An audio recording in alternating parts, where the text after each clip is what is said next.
Les titres de ce journal, l'Assemblée nationale entame les débats sur le projet initial de loi de finances pour l'année 2021.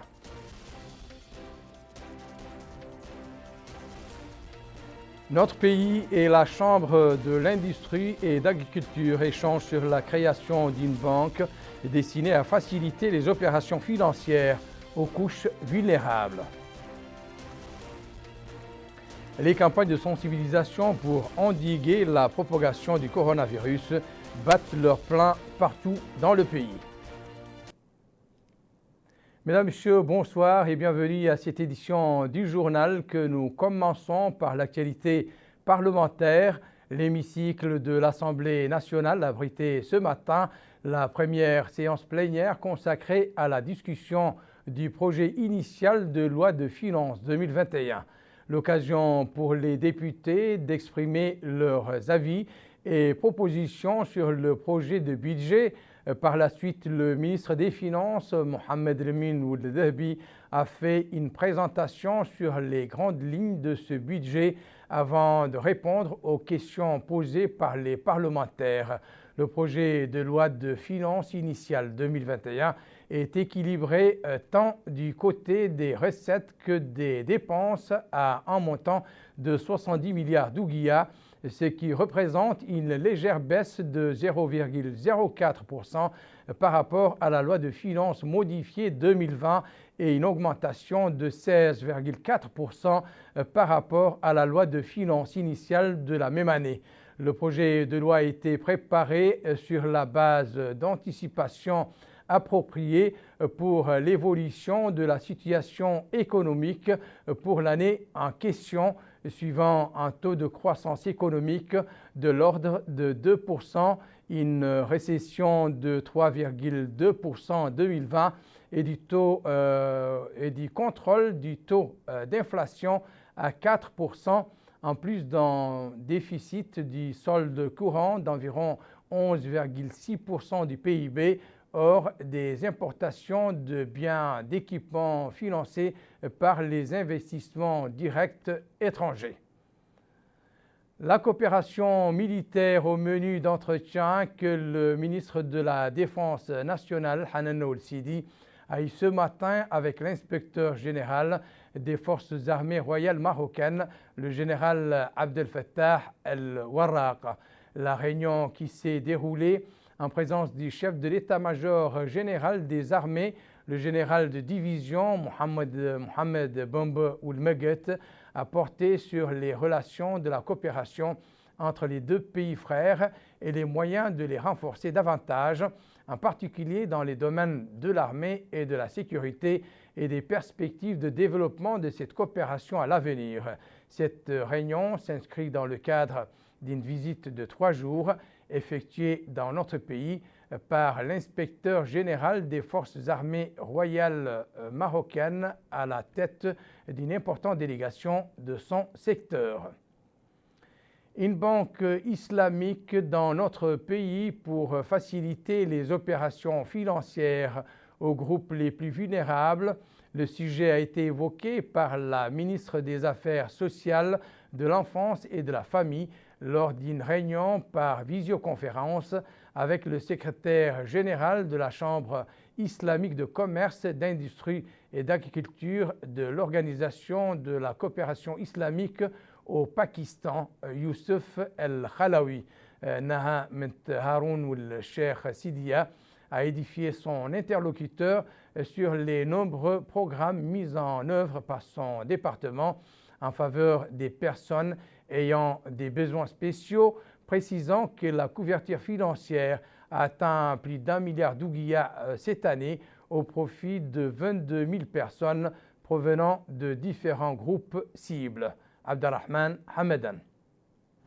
Cette réunion virtuelle entre la ministre des Affaires sociales, de l'enfance et de la famille et le secrétaire général de la Chambre islamique de commerce, d'industrie et d'agriculture de l'Organisation de la coopération islamique au Pakistan vise à créer une banque en Mauritanie aux normes islamiques dans le but de faciliter les opérations financières pour les groupes les plus vulnérables.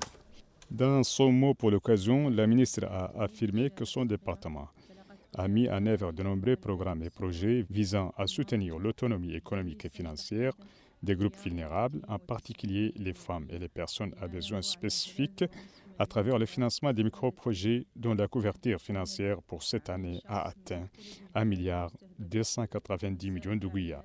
Naham Tharoun ou le Cheikh Sidi a indiqué que la création de la Banque islamique familiale en Mauritanie, en partenariat avec la Chambre islamique de commerce, d'industrie et d'agriculture de l'Organisation de la coopération islamique, s'inscrit dans cette optique.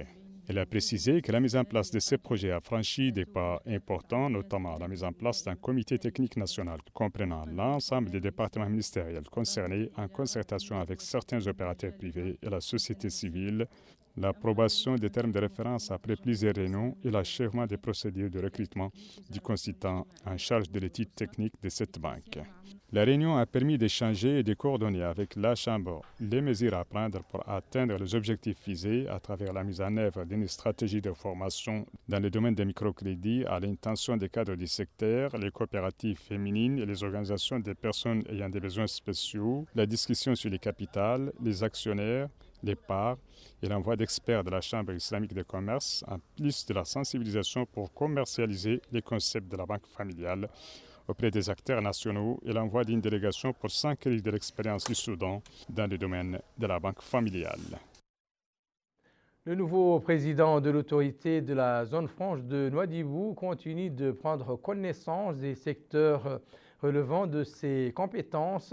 Mohamed Ali Ould Sidi Mohamed a visité aujourd'hui la baie du Repos sur laquelle il a été éclairé sur sa contribution au développement des activités de la pêche artisanale et côtière. Mohamed Ould Khattab.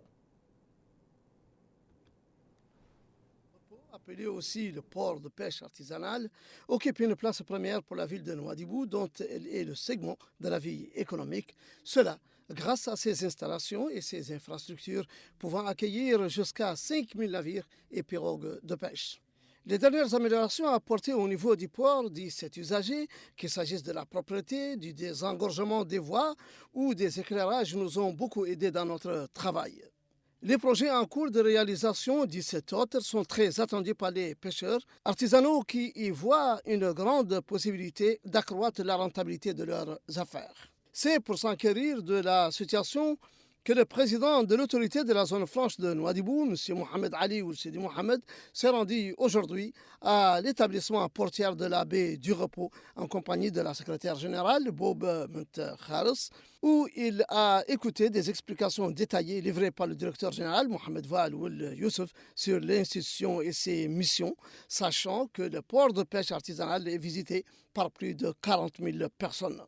Après avoir fait un tour du propriétaire, visitant l'aire géographique dédiée à la nouvelle extension du port, financée par la coopération allemande, le président de la zone franche de Nouadhibou a donné ses instructions relatives aux projets en cours de réalisation et qui sont exécutés dans le cadre du pôle concurrentiel de la pêche maritime et l'extension de la baie du Repos. Cette visite lui a permis de constater de visu la situation du port, les réalisations qui ont été accomplies, comme la campagne de nettoyage, la libération des voies publiques, les éclairages, dit ce responsable, ainsi que les projets en cours, notamment celui de la coopération allemande, visant à la réhabilitation des installations de la baie du Repos, qui occupe une superficie de 10 hectares. Il est à noter que le port de pêche artisanale a débarqué cette année plus de 180 000 tonnes de poissons, ce qui est en fait un centre logistique d'activité économique fort important pour la ville de Nouadhibou. Nous restons à Nouadhibou, dont le Wali Yahya Ould Cheikh Mohamed Wael a supervisé aujourd'hui une opération de distribution de masques et de produits de désinfection aux handicapés ainsi qu'aux détenus de la prison civile. Plus de détails avec Houroul Mouilah. Dans le but de contenir la pandémie de coronavirus, des efforts gouvernementaux ont été menés au niveau central et régional. Cette tournée de sensibilisation a été effectuée par le Wali de Dakhlet Nouadhibou, M. Yahya Ould Cheikh Mohamed Wael.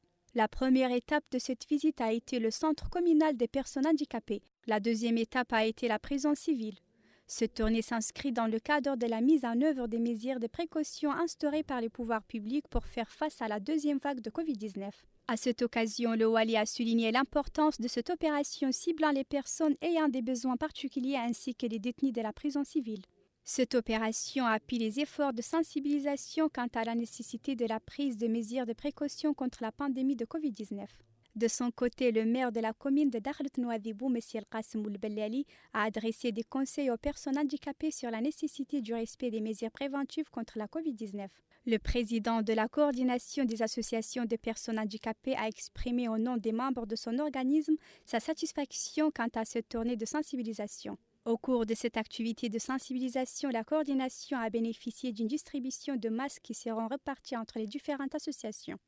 Rappelons que la prison civile à Nouadhibou compte 340 prisonniers. Elle est constituée de 5 ailes, 50 cellules et 2 restaurants. La Covid-19 ou le coronavirus, cette créature indésirable, continue malheureusement de faire parler d'elle. Pire encore, on parle même désormais de souches provenant de ce virus. Heureusement, on n'en a pas encore fait état dans notre pays. Tant mieux, parce que le virus corona n'est toujours pas à sa dernière victime. Ces dernières 24 heures, de nouvelles personnes ont été contaminées et d'autres sont décédées. C'est du moins ce qu'a révélé le directeur de l'information stratégique et de la surveillance épidémiologique dans le point de presse de cet après-midi. Nous avons enregistré 170 nouveaux cas Covid-19, dont 32 cas parmi les contacts et 146 cas communautaires et 0 cas importés. 162 nouvelles guérisons ont été enregistrées durant les dernières 24 heures et malheureusement 4 nouveaux décès. Le cumul de cas positifs depuis le début de la pandémie est de 12 745, dont 8 637 contacts et 3 923 cas communautaires, 185 cas importés. Le cumul de guérison depuis le début de la pandémie est de 9 005 et le cumul de décès malheureusement est de 290. Les cas actifs aujourd'hui sont au nombre de 3 450, dont 3 293 asymptomatiques, 97 avec des symptômes simples et 60 avec une situation clinique critique. Les nouveaux cas distribués par Muqata'a comme suit. Un nouveau cas à Amrouj, 1 à Djigani, 2 à Koubani, 3 à Tantan, 1 à Kanskosa, 5 à Kifa, 1 à Arkiz, 3 nouveaux cas à Nouadhibou, 3 à Selibabi, 1 à Zouarat, 1 à Akjoujet, 11 au Ksar, 3 à Sabkha, 51 nouveaux cas à Tafraq Zeyna, 15 à Dar Naïm, 30 à Tayaret, 15 à Toujounine, 18 nouveaux cas dans le Muqata'a d'Arafat, 5 à Al-Mina et 8 à Riyad. Aussi, durant les dernières 24 heures, 1930 nouveaux tests ont été réalisés, dont 202 tests de suivi et 1728 tests de diagnostic, distribués sur 1159 tests rapides et 569 PCR. Pour la distribution des nouveaux tests par wilaya, 85 à Hod Sharqi, 38 à Hod al-Gharbi, 116 à la Saba, 6 au Gorgol, 43 au Brakna, 68 au Trarza, 29 à l'Adrar, 55 à Dakhlet Nouadhibou, 9 au Tagan, 30 nouveaux tests à Guidimaga, 25 à Tir Zemour, 109 à Inchiri, 1035 nouveaux tests à Nouakchott Ouest, 151 à Nouakchott Nord et 131 à Nouakchott Sud. Le cumul de tests réalisés depuis le début de la pandémie est de 135 443, dont 19 380 tests de suivi et 116 063 tests de diagnostic distribués sur 93 732 tests rapides TDR et 22 331 tests PCR. Les mesures barrières restent pour l'instant la seule arme préventive pour se prémunir de ce virus par le biais du port des masques et la pratique de l'hygiène. Dans ce cadre, la Muqata'a de Riyad, dans la wilaya de Nouakchott Sud, a abrité une opération de distribution de ces moyens de protection aux citoyens. El Haj Abdullahi Eddine. La Muqata'a de Riyad relevant de la wilaya de Nouakchott Sud connaît certain dynamisme de lutte contre le coronavirus dans sa seconde vague. Cette Muqata'a abrite l'une des grandes gares routières qui assure la liaison entre la capitale Nouakchott et la ville frontalière de Rosso.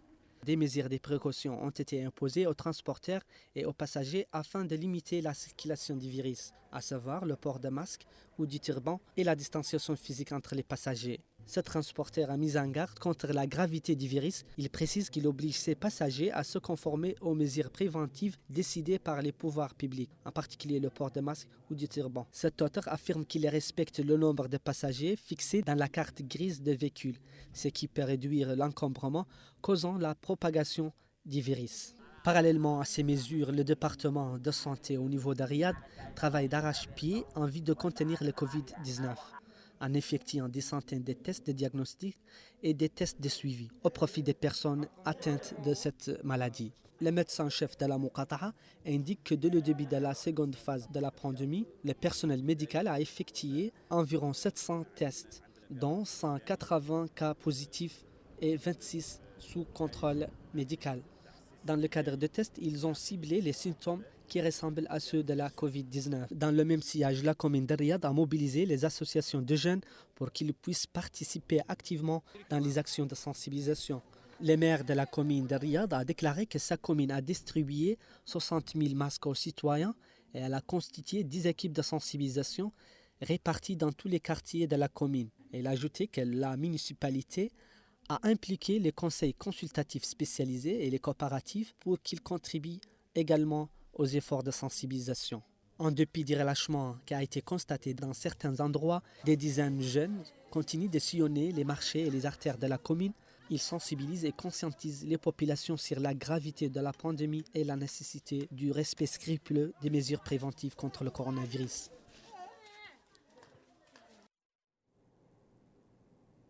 À Toujounine, la campagne volontaire de sensibilisation menée par un groupe de jeunes pour sensibiliser sur les dangers de la pandémie du coronavirus et l'importance d'observer les mesures barrières a pris fin cet après-midi. Elle avait ciblé les marchés et les lieux publics à l'effet d'attirer l'attention des citoyens sur la nécessité de s'en tenir aux recommandations des autorités sanitaires pour empêcher la prolifération du virus.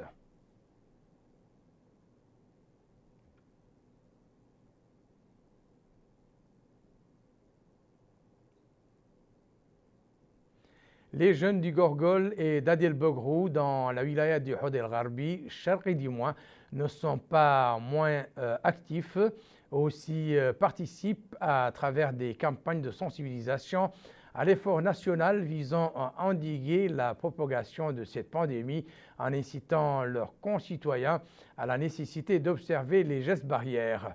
Mohamed Khattab. Dans le cadre de la sensibilisation des populations du Hod el-Charqi au sujet de la seconde vague de la pandémie du coronavirus, la jeunesse de Adel Begrou s'active pour convaincre les citoyens du bled de l'impérieuse nécessité de respecter et d'appliquer les mesures préventives décidées par les pouvoirs publics.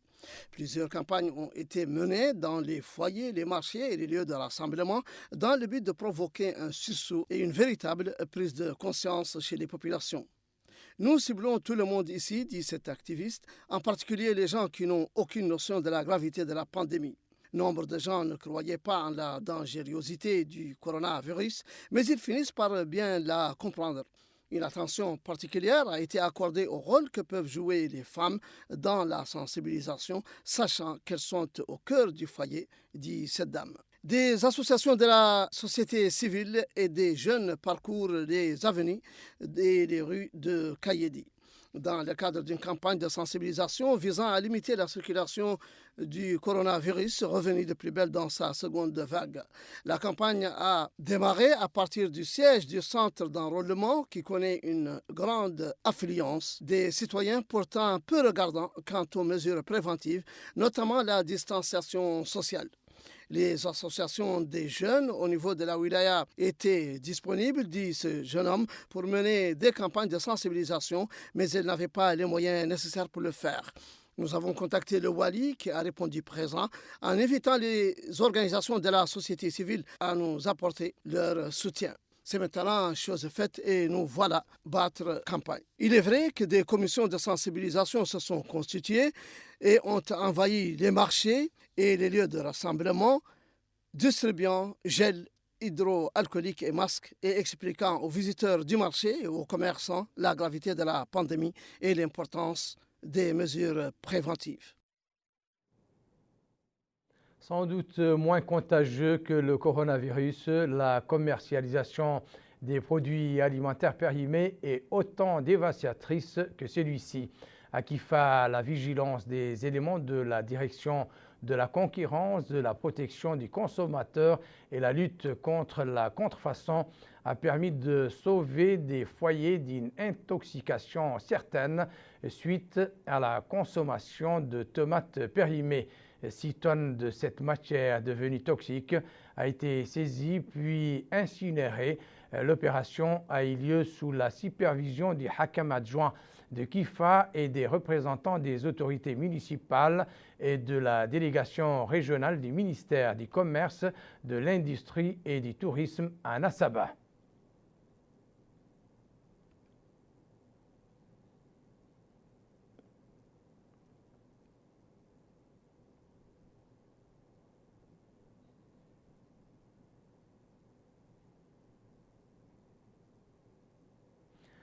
À Attar, la préoccupation des autorités s'est focalisée sur la sensibilisation des usagers du marché central de la ville sur la nécessité d'observer les mesures préventives. Des campagnes sont menées en alternance par les acteurs associatifs pour convaincre les récalcitrants à suivre les gestes qui protègent de la Covid-19. Aminata Khan. À Attar, capitale de la wilaya de l'Adrar, le grand marché de la ville connaît une forte affluence dès les premières heures de la journée. Les citoyens qui s'y rendent ne respectent pas les mesures barrières comme la distanciation sociale ou encore le port du masque qui est pourtant devenu obligatoire avec l'avènement de la seconde vague de la pandémie de la Covid-19 chez nous. Cette jeune fille a souligné la nécessité de la mise en place des dispositifs de lavage des mains à l'entrée du marché. Cet homme, quant à lui, appelle les Attarois au respect des mesures barrières, porter des masques, éviter les rassemblements inutiles et se laver les mains régulièrement. Nombreux sont les associations des jeunes et de la société civile qui intensifient des actions de sensibilisation dans les espaces publics. Ce jeune a déclaré que chaque jour, ils font de la sensibilisation dans le but d'éveiller les populations sur les dangers de cette pandémie et leur inculquer la notion du respect des consignes de santé édictées par nos services sanitaires. Les marchés sont des lieux de rassemblement, d'où l'impérieuse nécessité de renforcer les actions ponctuelles de sensibilisation pour limiter la propagation de ce virus chez nous et le bouter hors du pays. À présent, les rappels des principaux titres de cette édition. L'Assemblée nationale entame les débats sur le projet initial de loi de finances pour l'année 2020-21. Notre pays et la Chambre islamique et de l'industrie et de l'agriculture échangent sur la création d'une banque destinée à faciliter les opérations financières aux couches vulnérables.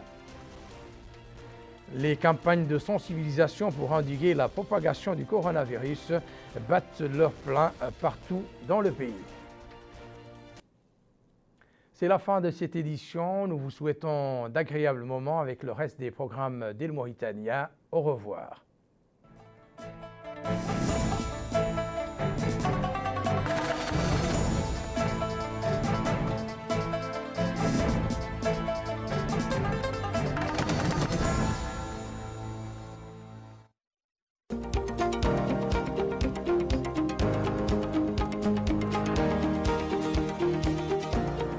un forfait où vous trouverez tous vos besoins pour appeler vos amis et vos proches tout en restant connecté. Envoyer des SMS ou appeler à l'étranger, c'est maintenant possible grâce au nouveau forfait Gratikelchi de Moritel.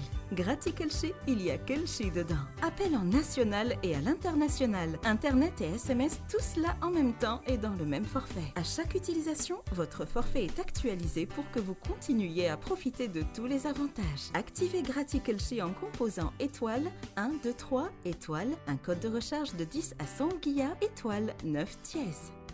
Moritel, un monde nouveau vous appartient.